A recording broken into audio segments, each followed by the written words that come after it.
It's time once again for Dialogue Conspiracy with political research specialist Mae Brussell, who for 5 years has shared with us her extensive research into political assassinations and abuses of power in this country. Her program relates the news of the week to emerging evidence about the conspiracy which allegedly maintains by force its control over the legislative, executive, and judicial processes in America. And now, Mae Brussell. Good afternoon. This is Mae Brussell in Carmel, California. It's November the 15th, 1976, and this is number 243 in an ongoing series from Dialogue Conspiracy. I mentioned last week during the program that I would talk about government mind control and the use of LSD and behavior modification, which is an important part of all of these conspiracies. It's the ingredient that holds them together, the erasing of memory and behavior changes. But I'm going to put that off till next week, and I'm going to talk about the committee in Washington, D.C. that's investigating the assassination of John Kennedy and Martin Luther King. And next week, Monday, on Dialogue Conspiracy, is the 13th anniversary since the assassination of John Kennedy.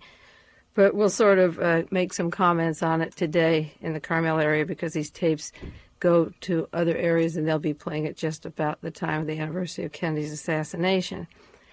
I was home last night, Sunday night, and I got a phone call about 12 at night or 1 in the morning from one of America's very finest researchers, a very dedicated person from the Los Angeles area who was excited, and he called me. He got information from somebody in the news media that Mark Lane was out in Los Angeles at a meeting called the Human Growth Society at the Bel Air Sands Hotel. This was Sunday evening, November 24th, 1976. And that he was speaking to these people about his committee in Washington, D.C. that's opening up the Kennedy assassination.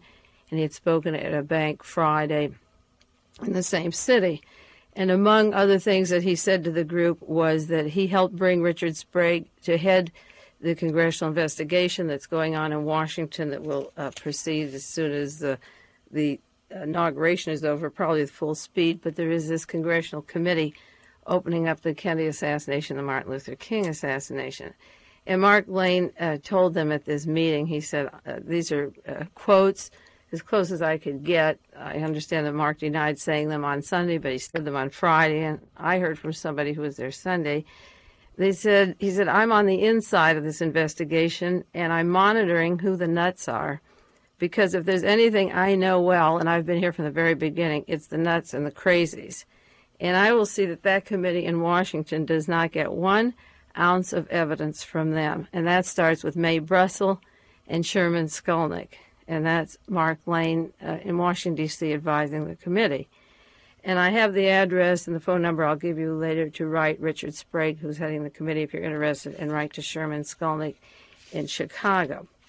Well, that isn't new for Mark Lane. He was on WBAI in New York City for hours last Sunday night for 5 hours, trying to discredit a lot of the things I've done, a lot of the work I've done. And then he was on again an afternoon program. And this tape will go to WBAI in New York because I get equal time to answer Mark Lane's charges. And so the Dialogue Conspiracy will be sent to WBAI, and I will answer some of his charges. A lot of people ask me what's going on in Washington. Will the investigation be cleared up? How is it going to proceed? Somebody just asked me this afternoon. I was in the shoe repair shop. Do you think they'll come to the truth? And my opinion is that, unfortunately, it will not be the investigation that I would want it to be, any more than Watergate investigated what really happened in 1972. To open up Watergate, I considered opening up the Dorothy Hunt plane crash, the death of J. Edgar Hoover, the shooting of George Wallace, the accident Chappaquiddick, and back to 68, the Robert Kennedy assassination, and the Howard Hughes money behind it, and the links to Larry O'Brien and the Democratic Party. And not one of those 5 or 6 things was touched by the Watergate investigation. So I don't consider that Watergate has been investigated at all. And because it's very confusing to people to know who the researchers are and which sides are lined up in Washington, D.C., and to answer the allegations of Mark Lane, I'll give you a brief summary. Working with Mark Lane, he's the author who wrote Rush to Judgment. It was about the 3rd or 4th book on the assassination, but the bestseller in America, is George O'Toole, who wrote a book called The Assassination Tapes. And George O'Toole was formerly with the CIA until he came out and began to help Mark Lane and appeared at Boston in 1975 at the Conspiracy Conference. Along with that team is Robert Groden, who formerly worked with Life magazine, which has been a conduit of the CIA for years and had the controversial Abraham Zapruder film, which nobody had access to and has not explained how he had it. And working on that team is Robert Sam Anson of the New Times. George O'Toole and Robert Sam Anson always attacked former District Attorney Jim Garrison in New Orleans, but they work closely with Mark Lane. And then there's Peter Modell, who's a writer and works in communications. Don Freed is part of the Lane, O'Toole, Groden team in Washington. He wrote the movie script Rush to Judgment. He did a play on the Rosenbergs. He got out the Glass House tapes with Louis Tackwood and a book on Bobby Seale. But Don Freed is very loyal to Mark Lane and stands by him. He owns no copies of the Warren Commission hearings. He manages to get a lot of manuscripts and books out without much research or data compiled around him, at least, that's noticeable. And then along with that team, there's Jeff Cohn from Los Angeles, who publicly has damned Jim Garrison, who says that James Earl Ray killed Martin Luther King, and he's one of Mark Lane's cohorts. And then Bernard Fensterwald is on Mark Lane's committee to investigate the assassinations in Washington. And Bernard Fensterwald was James McCord's lawyer at the time of Watergate. McCord was in the CIA 21 years. He opened a law partnership in 1976 with James McCandless, McCandless, who's a former State Department intelligence official connected with the Air Transport, the CIA airline. And Fensterwald was considered, along with Mark Lane, as the chief counsel for the committee in Washington. Fensterwald's been described as a CIA mafia lieutenant. He poses himself as a Washington, D.C. lawyer. In 1967, Life magazine described the Senator Long hearings where they were trying to get at Robert Kennedy for investigating the mafia, and James Hoffa had given Senator Long $100,000 to put down Robert Kennedy because he wanted to break open the hold of the syndicate, and Fensterwald was the attorney that got his fees from the Hoffa Teamster Group. Fensterwald and McCandless, his law partner, are now located one floor below the offices of Intertel, the notorious Gestapo, FBI, CIA combine in Washington, D.C., that was formed by Nazis after World War II and is still the muscle of the Nazi data information internationally. And their offices are very conveniently located in this building right with Intertel. Mark Lane put Fensterwald back into some respectability after Watergate in 1972. His CIA cover was blown by defending McCord, but then he put him on his Citizens Commission of Inquiry.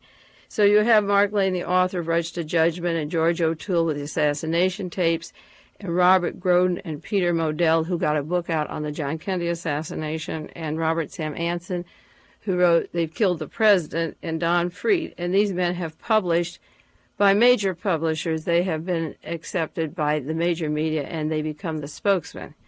And then on the other hand, you have these very serious researchers who've done years and years of work who can't get a publisher in New York City or any publisher at all that's worth anything. And they've had to put up their own money and practically go broke to do the best research in the country. And one of them is Harold Weisberg, who wrote Whitewash 1 and Whitewash 2 and 3 and 4 and a book called Cover Up on the Martin Luther King murder.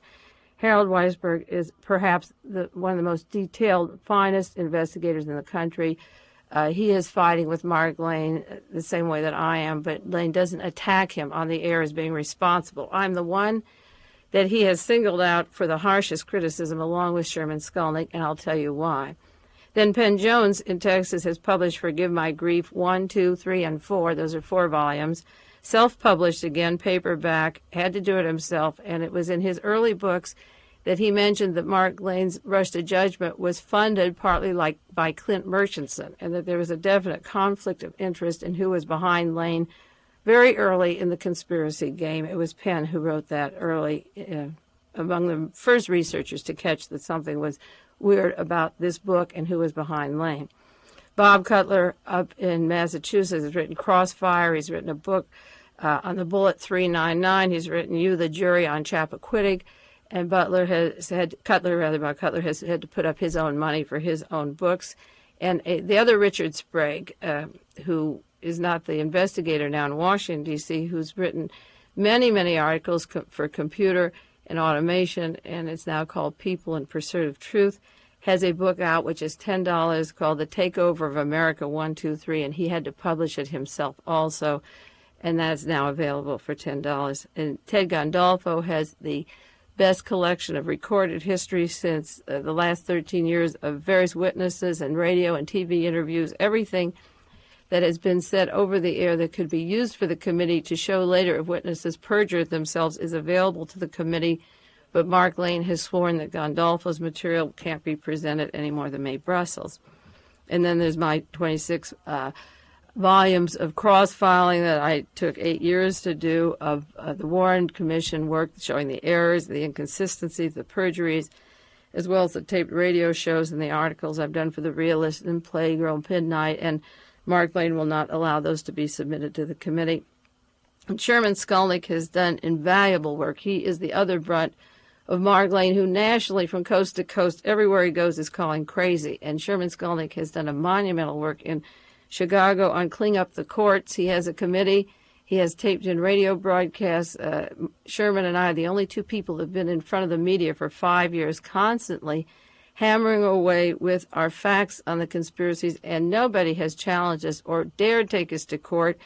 Sherman has taken various judges to court in Chicago, Illinois, and they've been removed from the bench because his research was so adequate.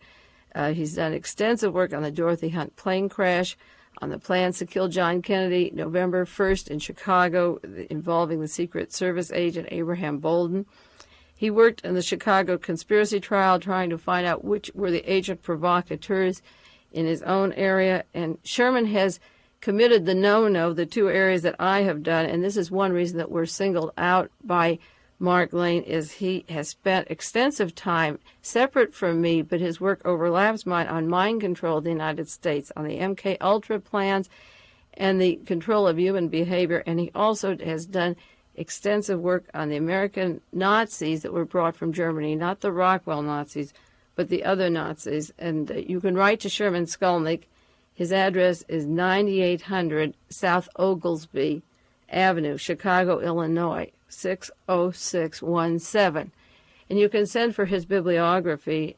If you didn't get it, if I did too fast, you can write to me or call me at home, and I'll give you his address again and send him 25 cents or 50 cents and get his bibliography on mind control and Nazis that came over from Germany that went into behavior modification or the warfare state in America. And then look at his references. And Mark Lane is traveling with no references, just as I will mail out to you bibliographies upon which I base my statements, and you can have it and look up for yourself what I'm telling you on the air or in my lectures and decide why Mark Lane isn't touching this area and why he is in desperation not only to call us crazy, but to make outright lies. And being a lawyer, he knows better. But Mark Lane is a desperate man, and he's traveling the country absolutely freaked out and has to keep repeating over and over that we are irresponsible. And the reason he has to do it is that we're too close to the truth. And then the other researcher that has done wonderful work is Ted Chirac, who did all the legwork on the Robert Kennedy assassination, produced The Second Gun. It's a complete documentary. Ted has done monumental work, and these are the people that will not be considered before the committee in Washington, whether it's Bob Cutler or myself, Harold Weisberg, Penn Jones, Sherman Skolnick, Ted Chirac, are completely excluded because Fensterwald and the Lanes back there are going to hold the line, and they're desperate for what we know. And the fact is that name-calling isn't going to solve the problem of who killed Kennedy. And these people will only be shown for what they are, so it's just a matter of time until all of America understands what they're trying to do in their desperation. Now, the battle, in its simplest terms, is this. There was a conspiracy to kill John Kennedy.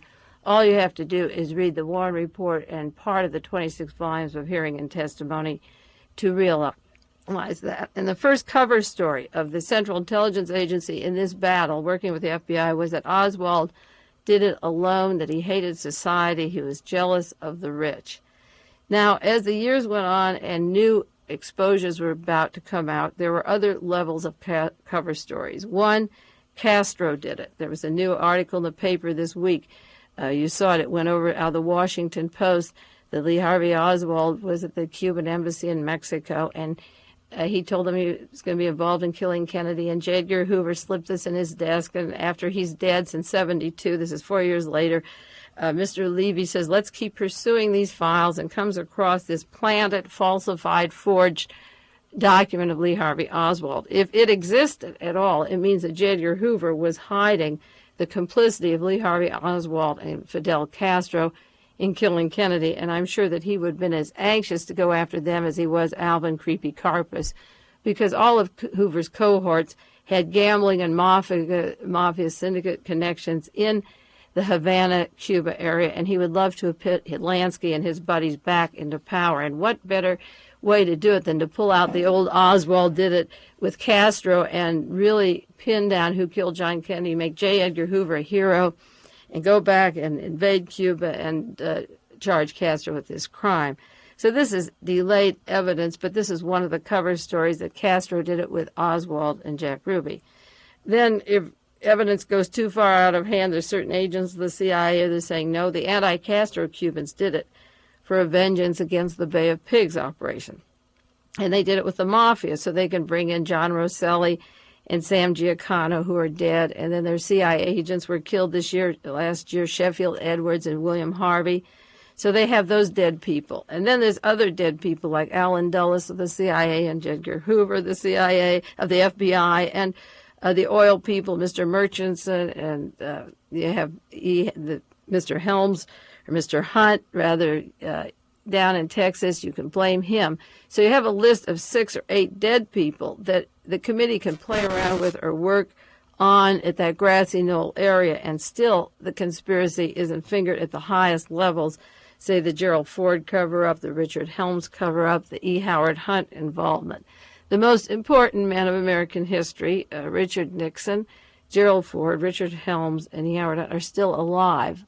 So it'll be many, many years before that truth comes out of the role they played, and they also have Lyndon Johnson, who's dead. So it's 13 years since Kennedy is killed, and these investigators can work back there, get salaries as lawyers, give speeches, write books, just like Woodward and Bernstein did with their book on the Watergate. They can get a Pulitzer Prize, they can make $1 million movie and be paraded all over the world. But that doesn't mean that the story of Watergate came out, and it doesn't mean that these people are telling the whole story about the John Kennedy assassination. Now, the areas that you can't get into, even though the evidence is available, the no-no is Oswald with the State Department. Marina Oswald is an agent of the CIA. The use of the Justice Department for falsification of documents and evidence. The police department planting photographs that were actually superimposed. The CIA creation of Oswald's doubles. Or the white Russian community. This is the no-no area where I have spent many, many, many years, and this is the Neverland. You can't get to it. This is the desperation of the people in Washington to keep from the committee the role of Michael and Ruth Payne and George and Jean de Mohrenschildt and George Bowie, Max Clark, Gally Clark, Lydia Dmitrik, Anna Miller. Why is this a danger? Because when you break down the use of the white Russian community in the Dallas-Fort Worth area, it's no different than breaking down the anti-Castro Cuban community in Miami or the new Iranian police community that are in Washington, D.C. and are just building that new $1 million barn in upstate New York, or breaking down the Korean CIA connections in the United States. The emigre community that are used for counterintelligence against the best interests of the United States have an identical pattern. And if you break the one in the Warren Commission hearings, which I did, then you can follow every conspiracy that's come down in the United States since then, not only how it happens, but how emigre community are used and how the Justice Department and the Pentagon and the news media cover up. Now, people like Victor Marchetti and David Marks were in the CIA, and they wrote the book, The Cult of Intelligence. And they've come out and admitted that Jim Garrison was correct as the DA in New Orleans when he said that David Ferry and Clay Shaw were in the CIA. But what Victor Marchetti and David Marks refused to go into is the link of Clay Shaw to the world Nazis, to Alan Dulles, to Reinhard Gehlen, Hitler's chief of intelligence for the Eastern Division, to General Walter Dornberger, the Nazi in the Dallas-Fort Worth area, the head of Bell Aerospace, where Michael Payne worked, where Marina Oswald lived with that family. That is the no-no line, is the world Nazism, the determination after World War II to continue what Hitler started and to bring Nazis, 1,000 of them and their families, into every institution in America. I talked about last week on Dialogue Conspiracy. When you talk about the continuing of the Fourth Reich, when you get to that very high level, that's the no-no. You can stay on the grassy knoll. You can stay there as long as you want. I heard Mark Lane speak at Beverly Hills High School in 1964, and I took voluminous notes, which I always do. I have since college. I went back to Boston in 1975, and Mark set up a blackboard and a pointer and gave the identical speech in Boston that he gave in 1964. And I was outraged because it was many years later, and we were still on the knoll. In the meanwhile, so many murders had taken place in this country, and I felt the important thing was to get the continuous line of what these people have done since Kennedy was killed, because Oswald, in my mind, is long gone forgotten, except how he links to today's news. Now, Mark Lane's favorite word for Mae Brussell is she's irresponsible. Irresponsible is the word he gives on every radio station, every lecture, irresponsible. Any of you who hear me, listen to this show on WBAI or at Sacramento, whatever station this comes to, if you have a chance to see Mark Lane or hear him speak, ask him to give you one sentence of my research that is a direct quote, that is irresponsible. Because he is telling outright lies, and I have tapes of every radio show I've ever done and many of the major lectures and everything I've published. And he is throwing out falsified stories that I never said and calling them irresponsible. And the things that I have said, such at the Boston conference that were taped, he will not allow me to introduce the people to him that I talked about, such as Bruce McFarlane, I mentioned, who was an inventor who was altered by the CIA and literally kidnapped from his family. I had his wife, Blanche McFarlane, meet Mark Lane in Los Angeles last year at UCLA, and Mark Lane walked away and continues to use the McFarlane story as being irresponsible. Now, Lane, it's very strange, has never been into my home. Almost every researcher that's been on the West Coast, and some came out just for that or came down from San Francisco or up from L.A., every person who is interested and is in the vicinity, and some made special trips, have been to my home to see my research. And this desperate man, Mark Lane, continues to make an opinion. He's been challenged by Ted Gandolfo. How can you call her irresponsible? I spent 4 days at her home. I have seen her work, and how can you say without seeing her work that there's nothing that you're going to let the committee in Washington see? Now, Mark isn't very gentlemanly about his accusations. He will make remarks and then he hides. He guts out and then he goes behind the curtain. At the New York University conference, he was screaming and yelling, "I want to save America. I want to save it." And someone from the audience or several people were saying, "Where is Mae?" And I got up and they wanted me to answer his attacks. And I said, I will only answer them if Mark sits here with me and says them to me, and I will answer what he's saying. And Mark went off the stage and refused to do it. The other night on WBAI New York, Bob Fass had Mark Lane on the telephone. He was in Washington. I was in Carmel. And Bob let me listen to Mark Lane talk for 45 minutes, telling outright lies that were even tape recorded by Ted Gandolfo. He recorded that evening show and 2 weeks earlier with Mark Lane, absolutely false statements, and I wasn't allowed to challenge him on the air so that the people in New York City could hear him explain those lies to them.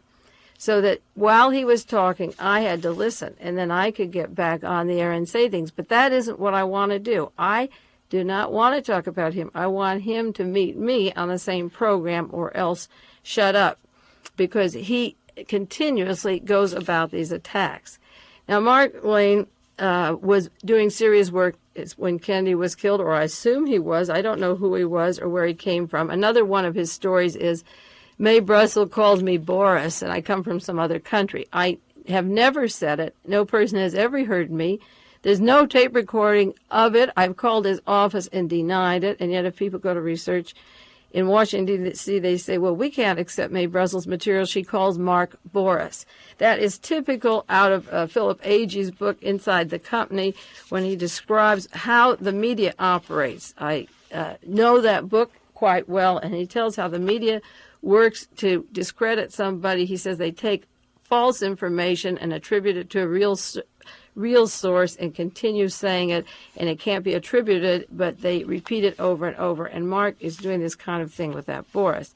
Now, in 1964, the Warren Commission was worried about Mark Lane. I've read the minutes of some of the meetings. They didn't know how to handle him, so he evidently wasn't in their hands at that time. By 1966, Lyndon Johnson sent out a memo to get the researchers and photograph them, blackmail them, catch them in whatever sexual positions you can, and compromise them. I have the minutes of those meetings. They've been transcribed of the committee in Washington, D.C. They investigated this last year. It was November the 8th, 1966, when the order went out from to J. Edgar Hoover and Marvin Watson to get all people critical of the Warren Commission report. That would be Mark Lane. And at Senator Schweiker's hearing just last year, this is from page 51 of the hearings, they said that they have raw files, biographical material. And Mr. Smothers, the FBI agent, said, yes, it seems to reflect what the FBI had on that individual. Some of them are very brief. One person in question is described as a person who thrives on dissension and causes local dissension and arguments in his community. They talk about his educational background, the marital status, and so forth. Senator Schweiker said, I understand there were some derogatory material included in this without getting into specifics. Mr. Smothers says, yes, there's one that reflects a morals arrest. It appears again to be a vacuum cleaner situation, whatever that was, and then he says it goes into morals violations. And Senator Schweiker says, is this attempt on the part of the White House or the FBI to set the record straight to discredit people who disagreed with the findings of the Warren Commission, or to use material against them in a way to be knowledgeable about the material in the raw files?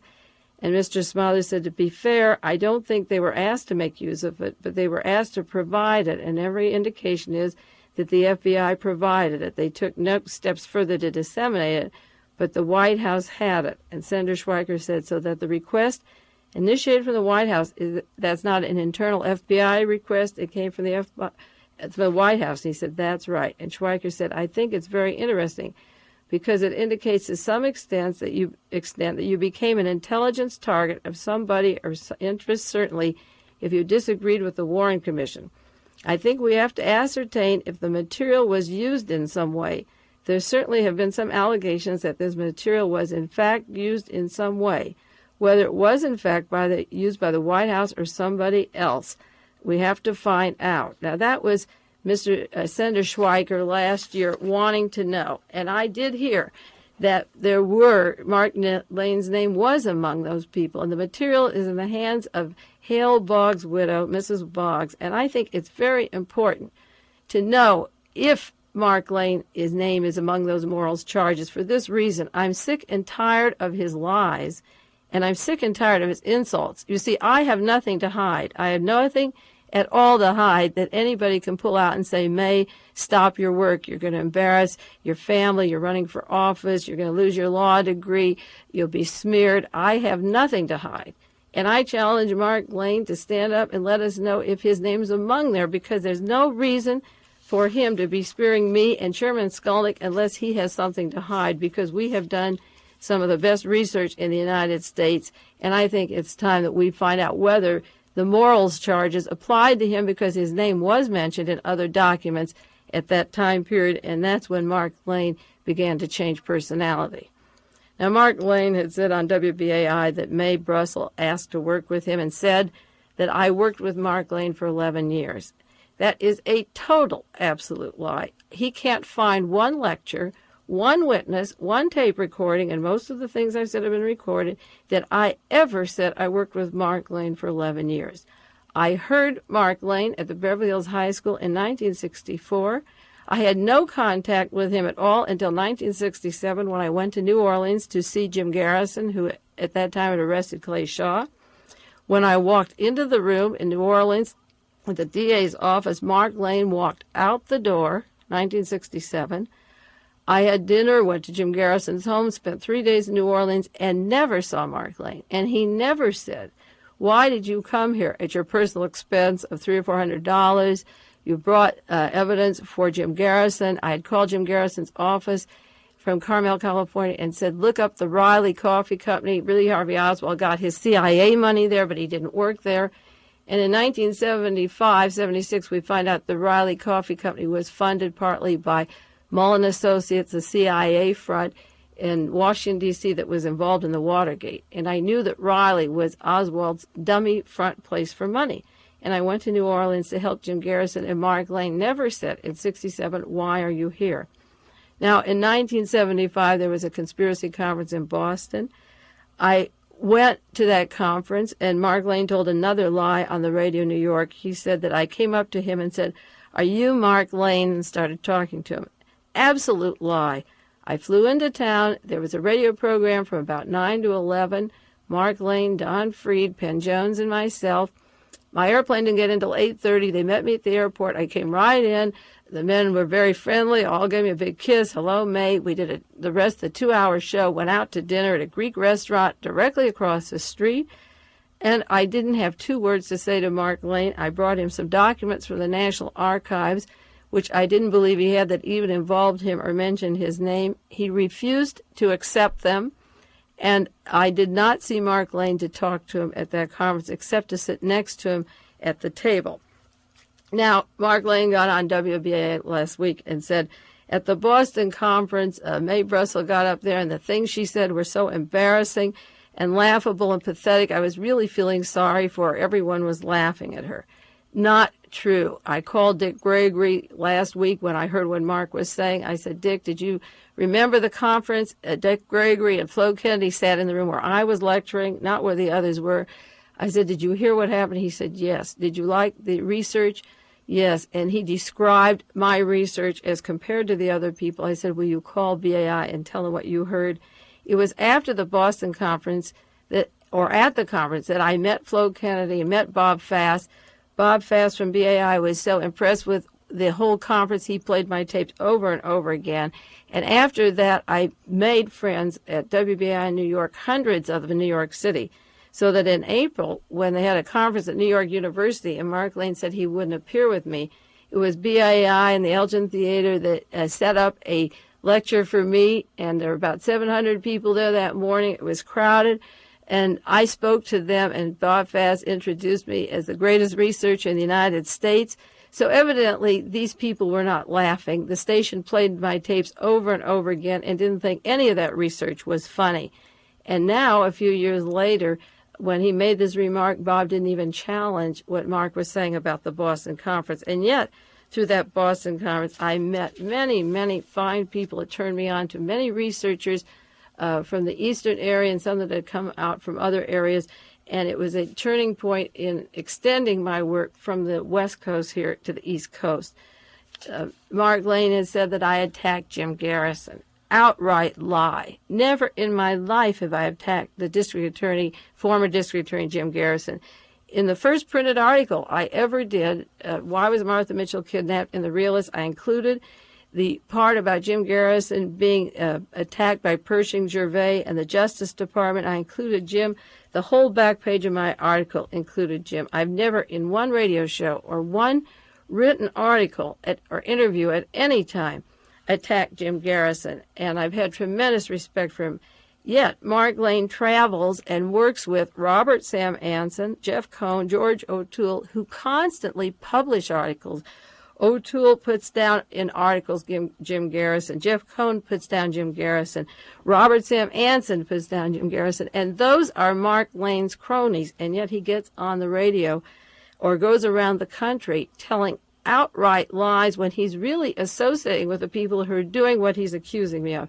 And this is a desperate man because he's a lawyer and he knows better. And he's being exposed at the highest level. I will continue to expose the committee back there, and he wants it to be a success like Leon Jaworski wanted Watergate to be a success. Another bone of contention is I went to Boston and I mentioned a man named McDonald, and I didn't know his first name and I didn't know what I was talking about. Outright lie of Mark Lane's. I was referring in Boston to a man named Hugh McDonald, who wrote the book after the Boston conference called Appointment in Dallas. I was introduced to this person, Hugh McDonald, by a Paul Wurtzel, who produces the FBI story. He wrote those for years in Los Angeles, the son of Saul Wurtzel, the movie producer. He called me that a man in Los Angeles who worked for the CIA, for Howard Hughes, for the Sheriff's Department, knew a person and had tape recordings of a man who turned out to be, it was Saul, and there would be a chance that I could meet him in Canada.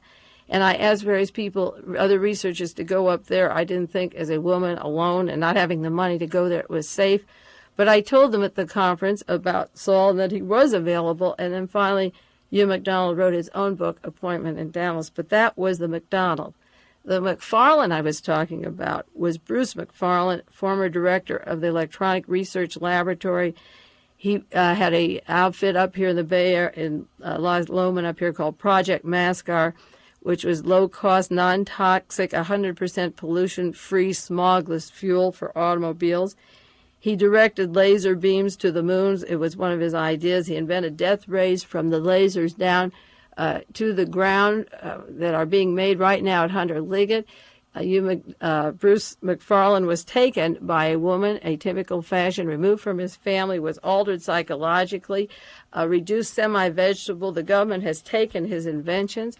Among his inventions are mass amplifier. I've got a list of 30 inventions that he has made for NASA and work that they have used.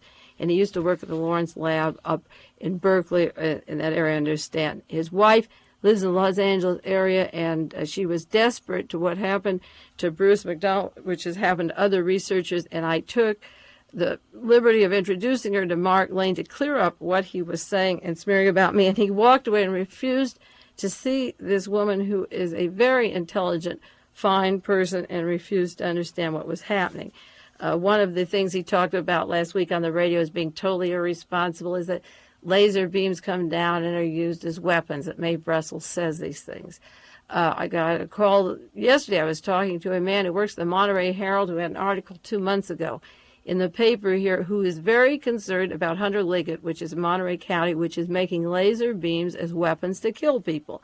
And I said, oh, that's funny that you're talking about that because Mark Lane is blasting me coast to coast as being irresponsible when I talk about laser beams as weapons. And the reason I talk about these things is that the same people who killed Kennedy are the same people making the weapons. There's a linear connection to why Kennedy was killed. And this is why I pursue mind-controlled laser beams. What's happening to us now is as important as what happened to John Kennedy in the motorcade 13 years ago. But Mark would refuse to meet me and talk about Mr. McDonald or Mr. McFarlane, and I know their names perfectly well, and he knows I know it. And why he has to spend his time when there's so much more important things to do to get on the radio and talk about this, I don't know. Now, Henry Gonzalez is a congressman from Texas who has had an amendment to open up the killing of John Kennedy and all the other assassinations. And there's a group of people like Rusty Rhodes and working for Mark Lane committees all over the country, the Assassination Information Bureau out of Boston, and a whole team of them wanting to sign the Gonzalez Amendment to open up the assassination. Well, I think that's fine to open it up, but I never had confidence in Henry Gonzalez. I've written him. I've told him why. It was Representative Gonzalez who was at Parkland Hospital with Lyndon Johnson the day Kennedy was killed, and the clothing of John Connally was handed to him, and he took his pants and shirt and coat, and they ended up in an apartment in Washington and were dry cleaned.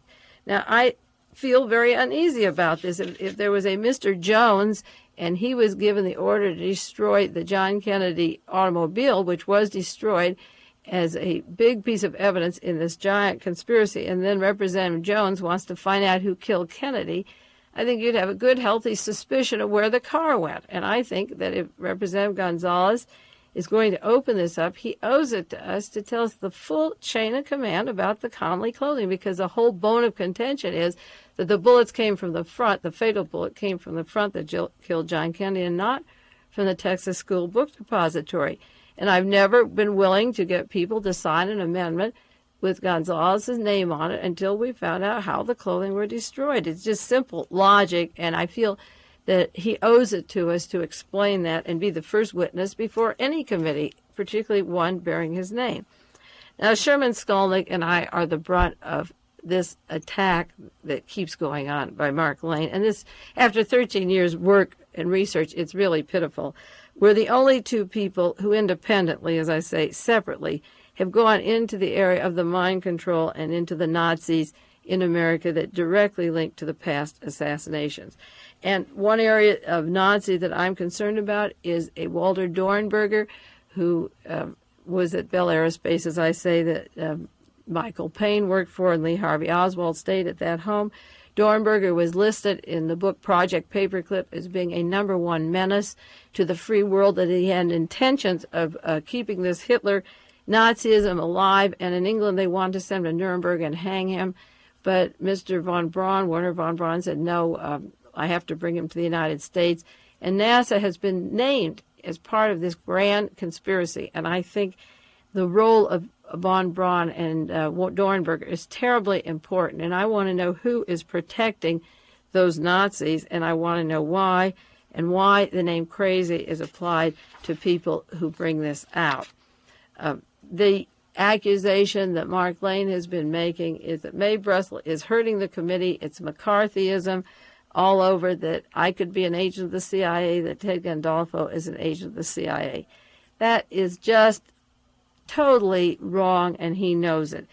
What McCarthy used to do during the McCarthy years was to smear people, not allow them to defend themselves, not allow them to bring evidence, hurt reputations, blacklist, and smear people because they were labeled as communists.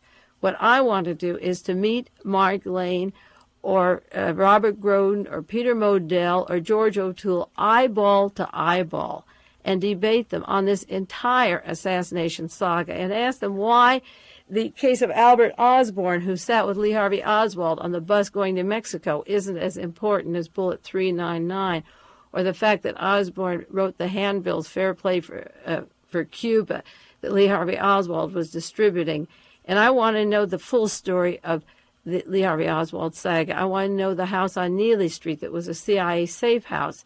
There are a lot of elements of this conspiracy that are being covered up, and I want to know why.